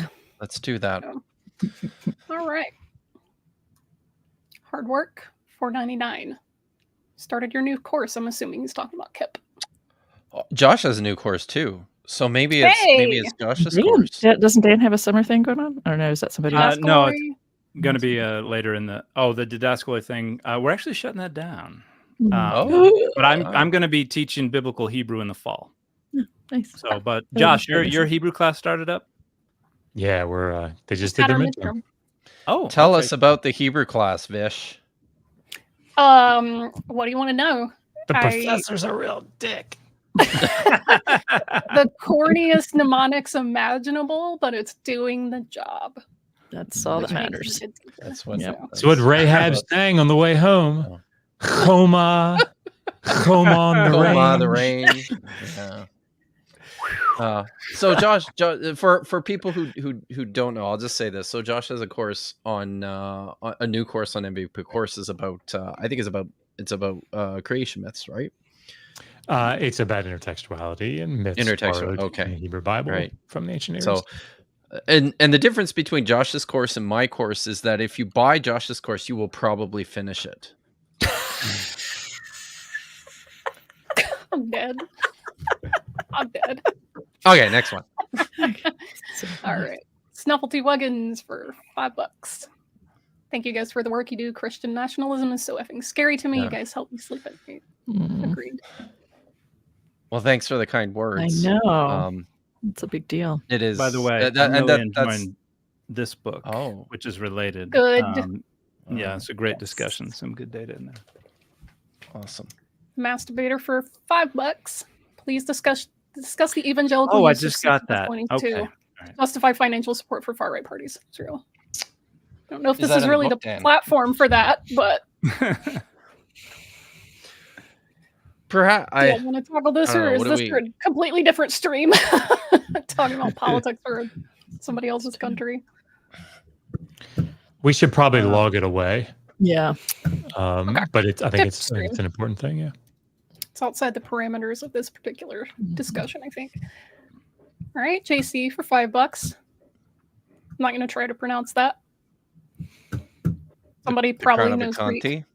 Placed on Jesus, intended to parallel the acanthus crown on the Corinthian capitals. I think we should be having Kip pronounce everything moving forward. No. Given the OJ. No, I'm just kidding. Yeah. No. I cannot. I literally hurt myself laughing at that. Like, it's not. Sorry, Kip, I'm not sure what the crown of Acanthe placed on Jesus. I'm not sure of the specific thing they're referring to. Is this a statue or is this is anyone else? This is Stephanos ex Acanthon would be crown of thorns. So I think this is just a transliterated title for crown of thorns. It's used in the Gospels. Okay. I don't know about that. JC, $2. Is the Chapel of the Derision a reference to this? Oh dear, I don't know what this is. Is this from a long time ago? I don't know the context. I've heard it both ways. I don't know. The Chapel of Derision in the Church of the Holy Sepulchre in Jerusalem. I've been there. I have seen that. I did not know its name. In the chapel is preserved a fragment of the column on which, according to tradition, Christ sat down with his thorn of crowns. So that's with reference to the last super chat, then. Yeah. Okay. Okay. It's not a super chat, but happy birthday, Milwaukee. Yes. Happy birthday, Lawrence. Any thanks, Josh. I used to be able to do backflips, by the way. Nice. but I'm 50 plus now. I see $10. Someone in Ugaritic. Feel free to read that part. Yeah, I mean, pronouncing Ugaritic is complicated in and of itself. Yeah. To reconstruct the vowels, but It's derived from Sumerian Hersag, which is a homograph of Azabir, the etymon of saffron in abortifacient. Arzahav and Zahav from Azabir. Okay, Azabir. that's interesting. Zahav and Zahav. Interesting. Yeah, these are probably very complicated questions. These are it's a lot. So Horsang like means mountain, and I have a comparative lexicon of Ugaritic and Canaanite, though I'm not sure that the Horshan is derived from Hersag. Yeah, I would expect a G, not an N, even though I know it's a nasalized. Horsang is a nasalized G. I suspect it would come over as a G, but I'd have to spend time with all of that. Constellation Pegasus for 1999. Just saw something interesting. The country adopted British common laws. Women were the property of the father, handed over to the husband. Reminds me, I think they meant of Exodus 21. Got some property rights of the woman versus the fetus. That is one of the things that I think is missed in Exodus 21 is if people want to focus so much on what we would see as like the positive sides of 20 to 21, 26 to 27, but people skip right on over 22 to 25 and 28 to 32, right? Because if the majority of scholars are correct in the way that they read the somewhat difficult, just from an internal Hebrew perspective, versus 22 to 25, if it's consistent with what we see in the rest of the ancient Near Eastern law collections, the fetus is not considered a full human, right? And is causing its premature death results in a monetary payment. But by the way, not a standardized payment either. A slave has a standardized socially determined value. The fetus does not have a standardized socially determined value. The husband determines what the penalty will be, and then there are arbitrators there to ensure it's not exorbitant. So it's even more property and less person than an enslaved person. But just as Dan pointed out, clearly in 32, this is just straight property law, right? Kill a slave with an ox. 30 shekels, move on with your life, right? Yep. The Freed Thinker for $9.99. Would Gavin say that God could have been incrementally okay with some abortion in the past and just a little less now? He wouldn't accept incrementalism on topics that don't make the Bible look bad. And this is a perfect place. Thank you very much, Tyler. To bring up Middle Assyrian Laws A53. I know it was all on the tip of everyone's tongue, Middle Assyrian Laws A53. But I mean, like, right here, you've got one law in the ancient Near Eastern law collections that outlaws aborting a fetus, and the Middle Assyrians got it. So, like, again, from their perspective, from their lights in the evangelical Christian community, they theoretically, if they're staying consistent, would have to argue that the Middle Assyrians were very progressive on abortion. Maybe the most progressive, given the amount of political weight that's afforded to this specific question, right? By evangelicals, it's the purity test, right? I think the Middle Assyrian laws are also the only laws where the price of a male slave and a female slave is identical. Is that accurate? I'd have to look. I know that usually the prices are different. There's one law code where they're identical, and I think it's the Middle Assyrian laws. It's been almost 20 years since I've read that part. That's pretty good if you remember that then. Nitty for $4.99. Also, the purpose of the Uriah text is completely different. Gavin is in the Bible Olympics performing hermeneutical long jumps.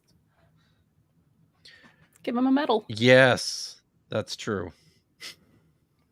Hang Fashi for $20. Full scale of the horror within Numbers 31 is something apologists Shrug off. How do they understand how the warriors determined which girls were virgins to keep for themselves? Slay the rest. The inference should be horrific. Yeah. There's a litmus test. They just dipped them in this special water, and they based on the fact that it says they are there to mourn their mother and father. It's probably if you find a girl in a household with adult, a man and a woman who are adults. Then she still lives with them. She's not married to another guy. Yeah, so has she's never probably had sex. Yeah, she lives at home. One of the things that's missed in that story in Numbers chapter 31 is that after everybody gets their allotted plunder, right, from everything that came back, they have to deliver a levy to Yahweh. So Yahweh gets his cows, Yahweh gets his sheep, Yahweh gets his virgins. What do you think he's doing with those? JC for $2. Is it possible they used saffron as birth control? Sounds similar to the question about whatever, the etymological question. Well, we do know that people have always known about abortifacients. So whatever, like there are various things over the centuries, but some of the earliest writings, very early writings talking about how to properly terminate an unwanted pregnancy. I don't know about saffron specifically. I just know that it's been written about. I'm pretty sure that Chicago Syrian Dictionary, UW, has a listed reference to the first tampon. So, wild. Yeah. Wow. I have to go That's check cool. that. But I mean, that makes them pretty progressive, right? Scientifically. So Necessity's the mother of invention. It's resourceful. All right, Delta Juliet for $2. Videos on undesigned coincidences. Nonsense. Lol. I assume the answer is yes here, right? If I understand the question correctly. We understand yes. the question. Yeah, that might have had better context at the time. Maybe. Right. $5. Can we really say that he has good intentions considering he's defending and dishonestly at that? How much worse does he have to be before we condemn? Really on that one. Smitty. As Dr. Bird, I'm much less inclined to be kind and giving people the benefit of the doubt when they're apologists defending slavery and rape. So, yeah. Mark Rothenbuehler for $10. Would it be selfish of me to wonder what Dr. Josh's Kent impression would think of biblical war brides? Yeah, so I think that Mark, he's probably one of these perverts sitting out there thinking about those 14-foot whale penises. Okay, so I'm here to help, but I want to make sure that you atheists know that you're going to get whacked. Okay, so. That's what we do down here. Come on down Dinosaur Adventureland, $39.95. We'll give you a good deal. Okay, I get one of my video series collections on creation. There's 17 types of evolution and the evolution of your car. Okay, so I'm here to help. Can't tell that hand healing from the snake bite. Oh yes, you right. guys heard about this, right? Mm-hmm. That Ken Hovind got bit by a rattlesnake. Oh, really? Dan doesn't know the story. A snake handler. So Kent isn't part of one of the snake handling denominations. Yeah, but, I didn't think he was. Apparently, one of their snakes escaped from the Dinosaur Adventureland reptile house, and he went looking for it. Mistook a snake that was definitely not that. Picked it up, and it bit him twice on the hand. And he proceeded to take not a bolt stunner, but like a taser, and electrocute himself in the hand twice to try to neutralize the poison. Unsurprisingly, that was not effective, and he had to go to the hospital. Well, I am sorry to hear about that injury and his escalation of his injury, but good grief.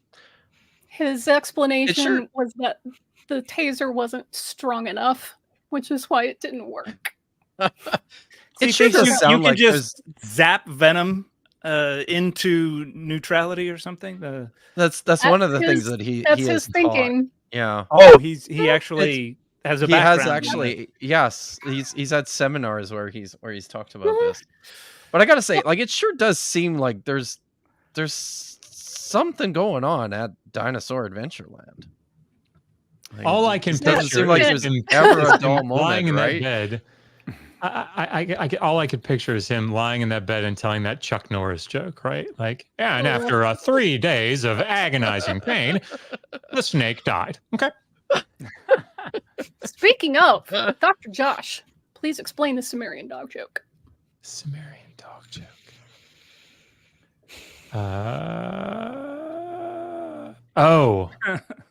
I've got a T-shirt.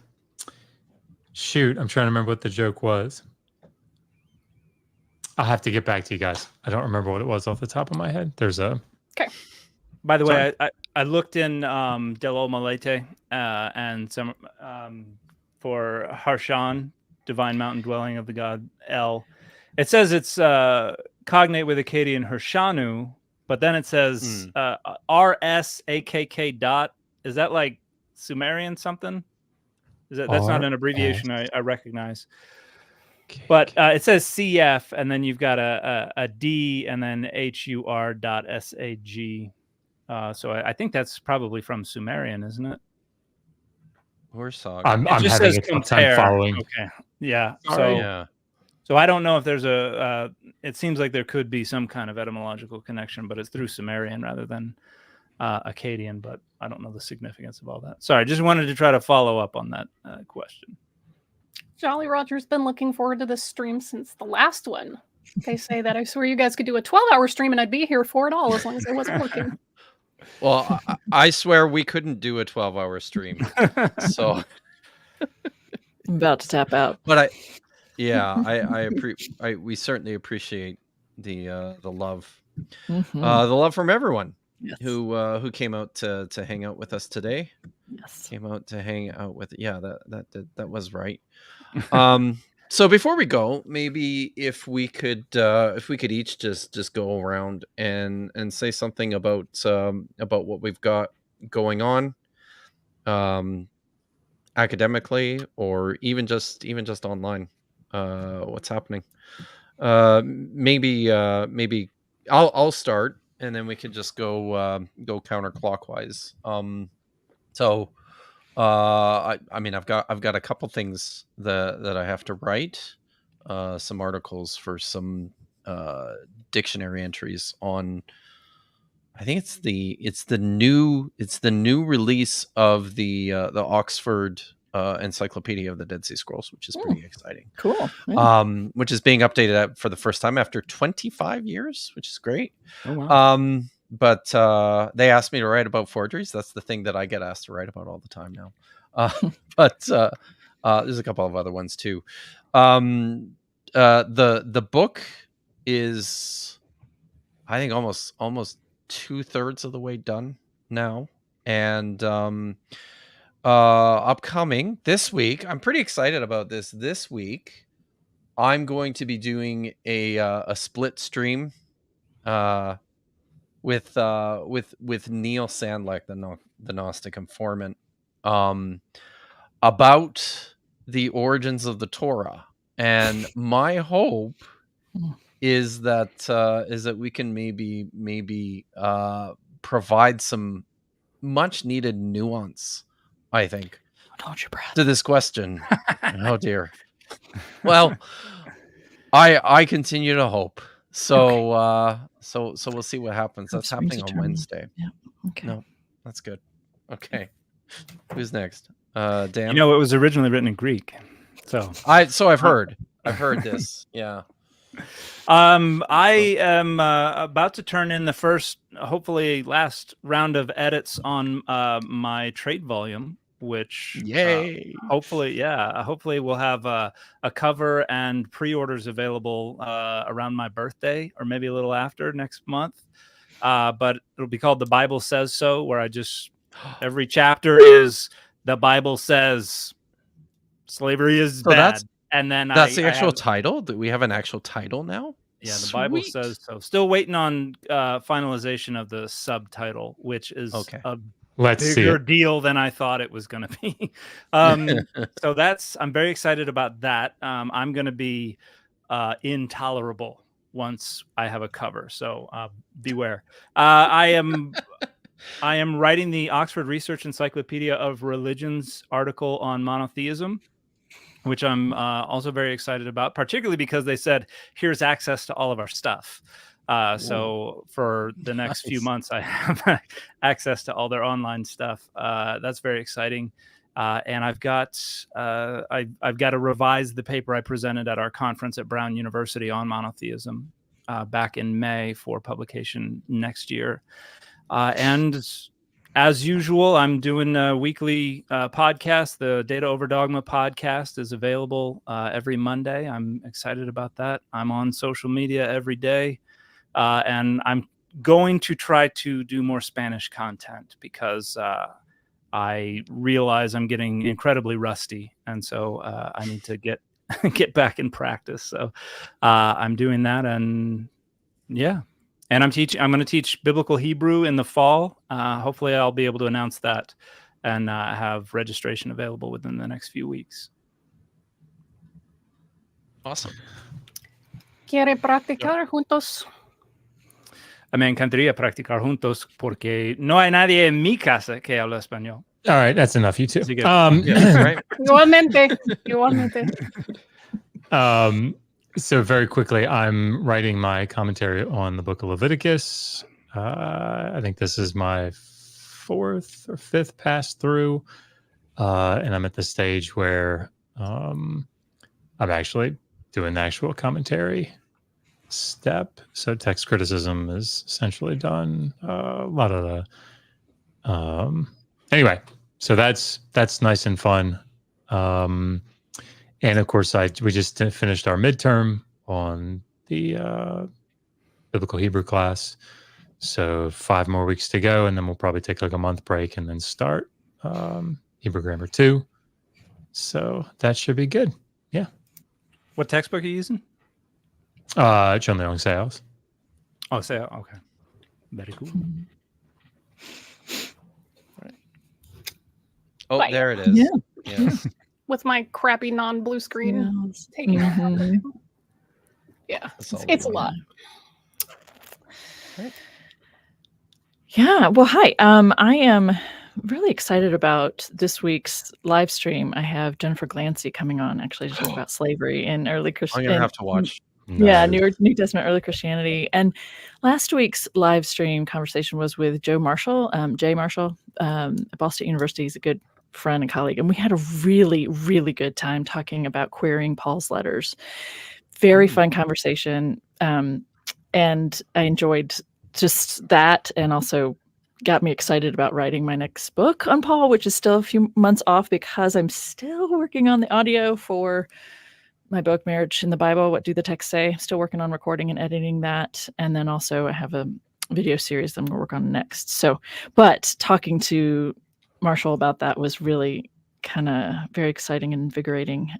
This is the third Thursday. This week has the third Thursday of the month. So I have a live conversation Thursday at 8 p.m. for anyone who's supporting me through Patreon. I'm also trying to keep putting out there 2 to 3 videos a week from former live conversations or story time, doing that. So I'm trying to be on social media every week, but not necessarily every day. But I am trying to do those kinds of things. So, and currently we're still working on getting some traction with, or something, getting out there in the world, the letter that we wrote about IVF and this kind of correcting the science on that, as well as responding to the cherry picking, biblically speaking, as well as church history, theological doctrine speaking. So I actually just did a live stream right before the Diablocritics today to read through the letter for people who want to know what it says, but don't really think about going to look at it themselves, or it's easier to just listen to it. So I read through the letter. I also read through all the names. There are 100 names with their institutions, so that took a while. So reading this as fast as I could. Anyway, so we're still trying to just spread the word about that, because there are so many different things happening politically around this personhood language. There's still a need for kind of talking points. So anyway, lots of ways you can. I have lots of videos, like either just talking about the link to it on the website at wildolivebibleandculture.org on the read tab there on our website. So is where you get the link to the IBF letter. So that's what's going on in my world. Awesome. Sweet. We ended Well, guys, exactly at 1 1 o'clock. Look at that. We did it. We got through a whole Well video. done. We got through all the super chats. Thank you so much, Vishanti, for stepping in and helping us out. Guys, Vishanti has her own channel and she has her own Patreon. So I mean, yes, but I haven't really put out official things yet. it's coming. I It's didn't. coming. I know it is coming. I've got everything set up. I just need to like hit publish. So it's coming. Just All right. slowly. Awesome. Well, I think we're gonna go. See y'all in a month. Happy Father's Day, and thanks for hanging out. Take care.